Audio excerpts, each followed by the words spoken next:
சதி இது.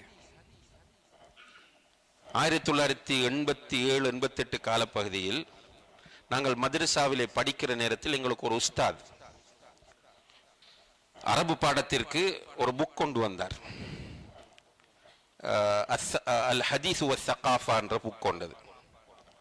அந்த புத்தகத்தை ஹலீல் மன்னா உல் கத்தான் என்றவர் எழுதியிருந்தார்.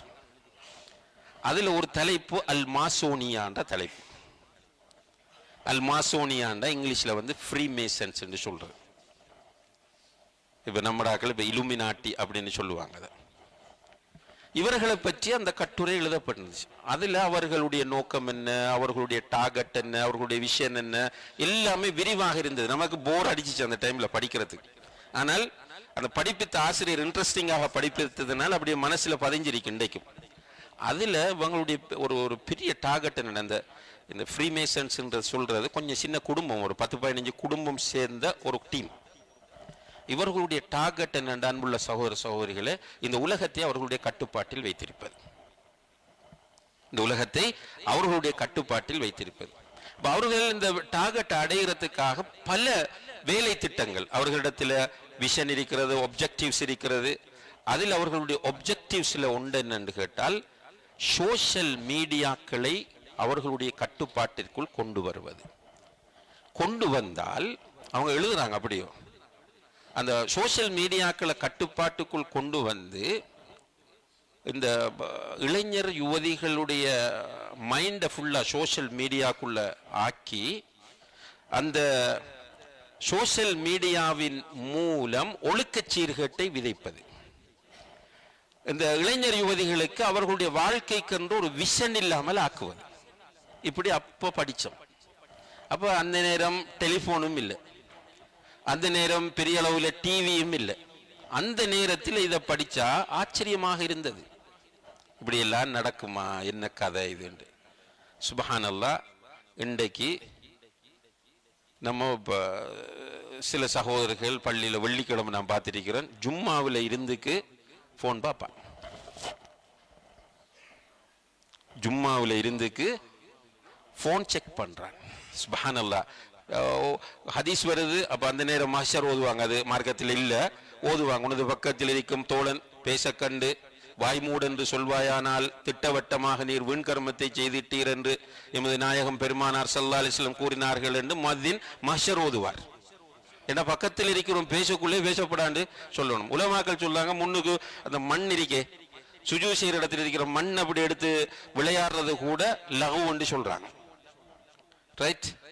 சில நேரங்களில் எறும்பு போகும், அந்த எறும்புக்கு ரூட் அமைச்சு கொடுக்கிறது, அல்லது எறும்போடு அது கூட லகு என்று சொல்றாங்க, இதை வேஸ்ட் ஆக்கிடும் என்று சொல்லி. அப்படியான ஒரு நிலையில இருக்கிற ஜும்மாவை அவன் இருந்துக்கு செல்ஃபி எடுக்கான், அதுக்குள்ள போட்டோ எடுக்கான், அதுக்குள்ள போன் செக் பண்றான், அதுக்குள்ள ஃபேஸ்புக் பார்க்கான். ஹொத்துபா நடந்துக்கு இருக்கக்குள்ளே அந்த ஹொத்பாக்கு கமெண்ட்ஸ் போடுறவனும் இருக்கான். லைவ்ல ஹொத்பா நடக்குது, அவன் கமெண்ட்ஸ் போட்டுக்கு இருக்கான், நல்ல ஹொத்பா அல்லது இப்படின்னு சொல்லி. அல்லாஹ் பாதுகாக்கணும். இன்றைக்கு கொண்டாந்து என்னையும் உங்களையும் கட்டி போட்டு விட்டார்களா இல்லையா? யாரு விதிவிலக்கு? சும்மா இந்த ஸ்மார்ட் போன் இல்லாத கையை தூக்குவோம் பார்ப்போம். சும்மா இதுக்குள்ள இருக்காக்கல்ல ஸ்மார்ட் போன் இல்லாதாக்கள். உண்மையா சிலர் பொலிசி நைட்டில் மட்டும்தான் பார்க்குறேன்னு கையில் நார்மல் ஃபோன் தான் கொண்டு தெரிவாங்க. அப்படி இல்லை, ஸ்மார்ட் ஃபோன் இல்லாதாக்கள் கஷ்டம். 1-2 பேருக்கு இல்லாமல் ரஹிமா ரப்பி, அல்லாஹ் உங்களுக்கு ரஹ்மத் செய்யட்டும். அப்படி இருந்துருங்க இன்ஷா அல்லாஹ். இந்த உலகம் எல்லாம் நீங்கள் தெரிய தேவையில்லை, நமக்கு கபூர் நல்லா இருந்தால் போதும் இன்ஷா அல்லாஹ். கடும் கஷ்டம் இதுக்குள்ள இருந்து வெளியாகுவது. இந்த சோஷியல் மீடியா இன்றைக்கு நம்மளுக்கு இந்த எனக்கு ரியாஷேக்கு இப்படி ஆக்களுக்கு எல்லாம் என்ன தெரியும்னா இந்த ஃபேஸ்புக் தான் தெரியும். இப்போ லிஸ்ட்டில் ஃபேஸ்புக் சேர்க்கான் இல்லை. இந்த சோஷியல் மீடியா லிஸ்ட்டில் பெரிய இதுகளில் பார்த்தா ஃபேஸ்புக்கு முக்கியத்துவம் இல்லை.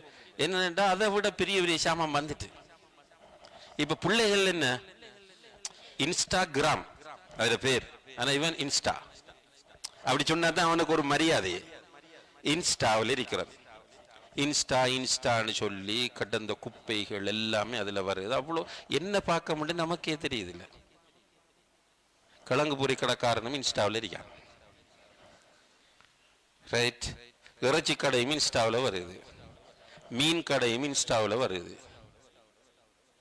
எல்லாரும் பார்க்கும். வியூவர்ஸை பாருங்க, லைக்ஸை பாருங்க.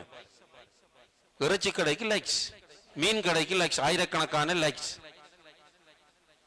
அதாவது சில இதோட தொடர்பான ஆக்கள் சொல்லுவோம், என்னத்தை போட்டாலும் பார்க்க ஆக்கள் இருக்கு.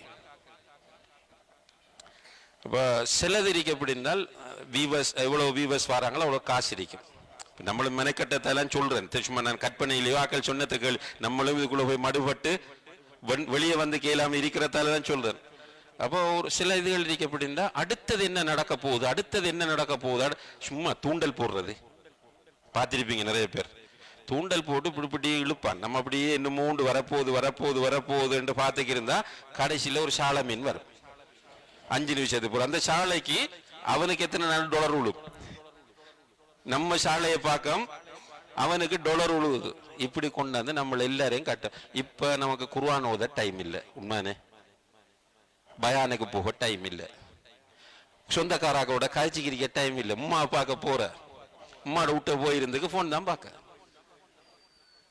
தாத்தாட்ட போறோம், போனாங்க தாத்தாட விட்ட தாத்தாவும் மச்சானும் இருக்கிறாங்க, மருமக்கள் இருக்கு, ஒவ்வொரு ஆக்களும் ஆளுக்கு ஒரு போன்ல இருப்பாங்க. நம்மளும் போய் நம்மளோட போன் ஆன் பண்ணி கொஞ்ச நேரம் இருந்துட்டு எழுமிட்டு வர வேண்டியதான். எங்க கொண்டாந்து நிப்பாட்டிட்டாங்கன்னு பாருங்க. இன்னாலில்லாஹி வ இன்னா இலைஹி ராஜிஊன். இதுல விளைவு என்ன? ஒன்றில் இன்ட்ரெஸ்ட் இல்லை, நம்ம இபாதத்திலையும் இன்ட்ரெஸ்ட் இல்லை, கல்வியிலையும் இன்ட்ரெஸ்ட் இல்லை, தாவாவிலையும் இன்ட்ரெஸ்ட் இல்லை, சும்மா ஒரு நோக்கம் இல்லாம போயிட்டே இருக்கிறோம்.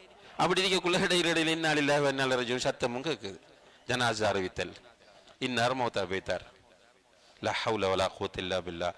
அல்லாஹ் என்னையும் உங்களையும் பாதுகாக்க வேண்டும். நம்ம அல்ஹம்துலில்லாஹ் இப்போ இந்த ஒரு ஜாமி தௌஹீத் எடுத்த முயற்சி நமக்கு இந்த டீமுக்கு கல்வியில தாகம், இன்னும் தாகம் உள்ளவர்கள் நிறைய பேர் வேற சூழ்நிலைகளால் வர முடியாமல் இருக்கிறார்கள். இது தொடரணும் இன்ஷா அல்லாஹ். இது தொடரும் என்று நம்புறேன் இன்ஷா அல்லாஹ்.